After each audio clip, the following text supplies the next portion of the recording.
जुनी म्हातारी माणसं 80-90 वर्ष का जगली महाराज? याला 3च कारण: काळ्या आईची सेवा, गोठ्यातल्या गायीची सेवा आणि दारातल्या पाहुण्याची सेवा. बस, यांच्या दारातून पाहुणा कधी उपाशी जाणार नाही, भिकारी कधी परत जाणार नाही, आणि यांच्या दारात गाय कधी तर फाडून. ही माणसं निरोगी जुनी माणसं का जगले? काळ्या आईची सेवा. ते बाकी काय असं पाहुण्याच्या लग्नाला जाता येईल, पेरल्याशिवाय नाही. हा, आबाळ आलंय, कोळपायचंय, कोळप घालून मैदाना. यांनी काळ्या आईची सेवा केली, गोठ्यातल्या गायीची सेवा केली, आणि दारातला पाहुणा जुन्या म्हातारीच्या तडाक्यातून सुद्धा कधी उपाशी गेला नाही.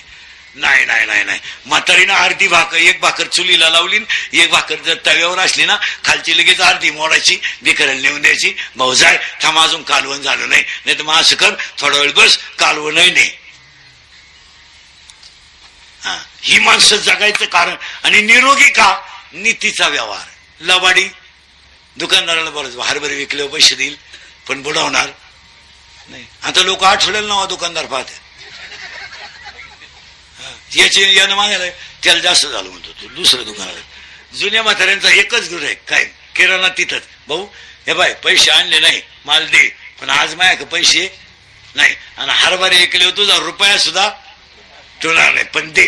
आणि हरभरे ते निमेच पैसे झाले. भाऊ निमे घे, निमे तूर इकल्यावर पाहू, नाही तर 4 गाया गा म्हणे, एखादा गोरा इकला शनिवारी, रविवारी शिन्नरच्या बाजारात का, मग पाहू. या माणसांची अशी खोड होती. म्हणून या माणसांच्या श्राद्धाला बोलायलाही बरं वाटतं. आणि दाव्यांमध्ये आता हे तरुण दावे येते महाराज, कधी कधी आपल्याला काय बोलायचं महाराज, सांगणाराच्या डोळ्यात पाणी येतं, काय दाव्याला बोलायचं महाराज. आणि आता जवळजवळ मी तर दाव्याला सहसा काही जातच नाही, ते आपल्या बजेटच बसत नाही. वर्षातून 1-2 वेळा दाव्याला नाही तर ते आपल्या बजेटमध्ये लग्न दावे बजेटच बसत नाही आपलं. त्या दाव्याला काय बोलायचं महाराज? तरणी बांड पोरं मारायला लागली, आता मोटरसायकलवर पिऊन पडले आणि जागेवर 3 मेले, काय भाषण करायचं? ओवी कुठून आणायची बा? करायचे प्रवचन. आणि दाव्यांमध्ये भाषण करणाऱ्या लोकांना सांगून ठेवतो, माणूस कशाने मेला हे तुम्ही स्पष्ट सांगत जा लोकांना. ही अवलाद पिऊन मेली, तुम्ही सावध व्हा. हा अवलाद येडस होऊन मेली, तुम्ही नाद कमी करा. तुम्ही काय करता ते झाकून ठेवतो. तुम्ही कसाही माणूस मेला का म्हणता, एक उमद व्यक्तिमत्व गेलं, त्याच्यामुळे बाकीचे शपरलेवानी पेते मला नाही, हे सांगून टाकायचं. काय फरक पडला? हे बा 2 दिवस तुम्हाला लोक घोडा लावतील, पण ते लोकांच्या डोक्यात तरी येईन काही अवलाद. काय फाश्या घ्यायच्या आणि काय आत्महत्या करायला. अरे पहाटी 4ला बाई उठती महाराज, दगडाच्या चुलीवर भाकर टाकीती, 2-4 भाकरी टाकीती, किटलीवर कालवण करते. 5 वाजता नवरा बायको थळ तोडायला निघतात महाराज. 10 वाजेपर्यंत 2.5 टन माल तोडी द्यात. विचार करण्यासारखी गोष्ट आहे का नाही? आहे का स्वेटर? आहे नाही का थंडी? आहे. 10 वाजेपर्यंत 2.5 टन बैलगाडी भरती ती. तो तोडायला, ती साळायला, तो मुळे बांधायला, ती वाडे बांधायला. भरली गाडी, गाडीच्या वर ऊस करायचा, ऊसाच्या वर लुगडं लावायचं, बसली गाडीवर, निघाली कारखान्यावर गाडी 11ला 2.5 टन. आणि ती भाकर लगेच कालवनात चुरायची. अगोदर भाकर चुरायची आणि ते किटलीतलं कालवण त्याच्यात वतायचं, कारण गाडी अंधाळल्यावर कालवण सांडण. खाला चुरून खालं, येताना लगेच कवळीवर सरपणा घेऊन आली, आड्या उतरली बी, दुपारा 2 तास झोपली बी. पहाटी 4ला तोडायला. तिला सर्दी नाही, तिला साबण नाही, तिला फेऱ्याला लावली नाही, ती केस काळे करीत नाही.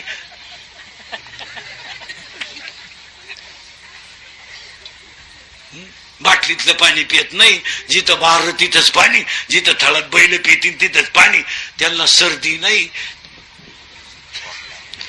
हिचे केस काळे करून केस गळे. आणि त्या पावडरी आणल्यात कुठून, जेवढे चांगले चेहरे होते फार डांबरी सडका करून टाकले याला. आणि प्रत्येक पावडरीमध्ये केमिकल आहे. मग पावडरी लावायची. तुम्ही बावळातपणा केल्यामुळे अख्खी गडी पावडर लावायला लागली.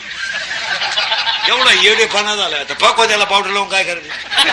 गायकाला पावडर लावून काय करायचं? तुम्ही चाल ऐकतात लोक, काय करत पावडरी फेवडरी महाराज लोक मी पाहिलेत. काही ही त्वचा आहे ना, तुम्ही हिला साबणाचा स्पर्श करू नका, त्वचा आयुष्यभर चांगली राहील महाराज. साबणांमध्ये पोटॅशियम आहे, सोडियम हायड्रॉक्साईड आहे, तिच्यात केमिकल नाहीत का? आणि साबणाने त्वचा खराब झाल्या तुमच्या, काय मत आहे तुमचं? डोक्याला कोणत्याही रंगाची तेल लावा. हे केस काळे करणारे जे लोक आहे ना, तुम्हाला एक काम सांगतो मी, तुम्ही फक्त केस काळे करा आणि डोकं धुवायचं नाही, धुवू नका, बस एक दिवस ठेवा फक्त. आणि सकाळी मला फोन करून सांगा काय होतं, सांगा चला. फक्त केस काळे करायचे आणि धुवायचं नाही डोकं, अजिबात तसंच राहायचं. सकाळी मला सांगायचं काय होतंय, मी नाही सांगत काय होतंय, तुम्हाला जड जाईल, तुम्ही करा तेवढं आणि मला फोन करून सांगा काय होतं, काय होतंय. करेक्ट, त्यांनी बरोबर सांगितलं. काय होत केमिकल आहे ते. त्या टीव्हीला जाहिरात पाहिली का, इथं मेलो मी आरडू माझं खरं पठाण, आणि टीव्ही खोटं सांगतोय पटापट पठात. टीव्हीला अख्खं भाषण जर झालं नाही एखाद्या पुढऱ्याचं मंत्र्याचं, अख्खं भाषण नाही दाखवत ते कॅमेरावाले, ते दोन बाण त्या वाक्यावरच उड्या हाणता इळवर. असं म्हणले म्हणजे हे बातमी टाकणारी लोक आहे ना, ही दुसऱ्याला खरंच करायला होत्यात तवा गप्प बसा त्यात. असं म्हणले तो बाण नुसता उड्याच आणतो इळवर. असं बरं, तो बाण आहे कुठून येतो काय नेमका तिथंच घुसत होतो, आणि तेवढा बाण लावून धरायचा फक्त, खरं बोलायचं नाही. आता आमच्यासारखं खरं बोललं ना, इंदुरीकरांनी शिक्षकांच्या भावना दुखावल्या ठोका आमच्या, आणि टीव्हीतलं अख्खं खोटे. शेजारचे आलाम काका सोसायटी सोडून गेले का, हे आलाम काका कोण, हे आमचे लहानपणी बाळा, ते लगेच उघड काढतो पळाचं, उठा दिवाळी आली, मोती स्नानाची, लगेच ते म्हाताडे दरवाजे उघडीत, परंपरा कान फटावून परंपरा. आता फेर अँड लवली लावून जर माणसं गोरी होत असती तर मी इतके दिवस सावळा राहिलो असतो. काय माणसं, मी फेर अँड लवली झोपलोच असतो ना. विठोबा मंजन जर लावलं तर दात पडत नाही, म्हाताऱ्याने खालच असतं ना एक डबा. काय जाहिरात, आणि अख्खी जनता कशाच्या नादी लागली, त्या जाहिरातीच्या, साबणाच्या, बायांच्या, केसांच्या, कापडाने. होत्या का खरे आहे का. आता तुम्ही मी शेतकरी, कोरोजन लगेच पीक वाढत. खाद्य खाल्लं का 3 लिटर दूध वाढते. मग आपण खाद्यच का असायला बांधून ठेवलं असतं बाई, का दूध गाडी वरून टाकीत आहे खाली गेलं. अहो तिला पाणी लागत नाही का, तिला खाद्य लागत नाही का, नुसत्या खाद्यावर गाय दूध देईन का.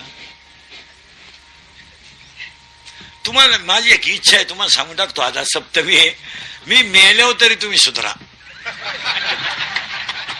कारण मी आहे तोवर तुम्ही सुधरू शकत नाही याचा अंदाज मला आलाय. आणि मी असाही मेलो तर तुमच्यात काही बदल होणार नाही. हाच माझा जीवन गौरव पुरस्कार आहे.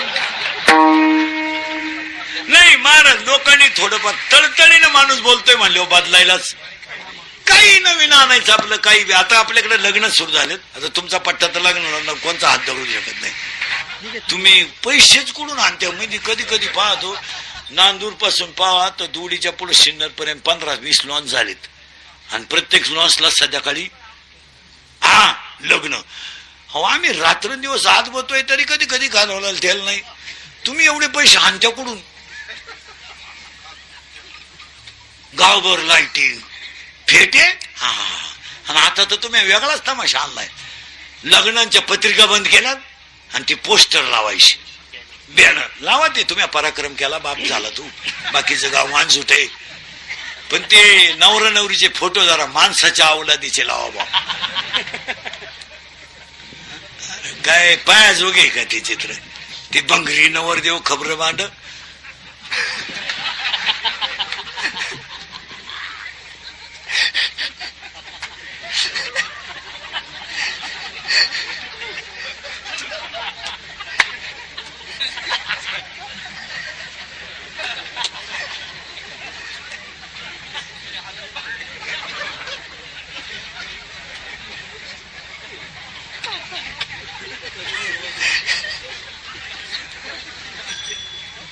मग ती नवरी जख मारायची, तिकडे राम उभी करायची ना, त्याच्या पुढे आणून उभी केली,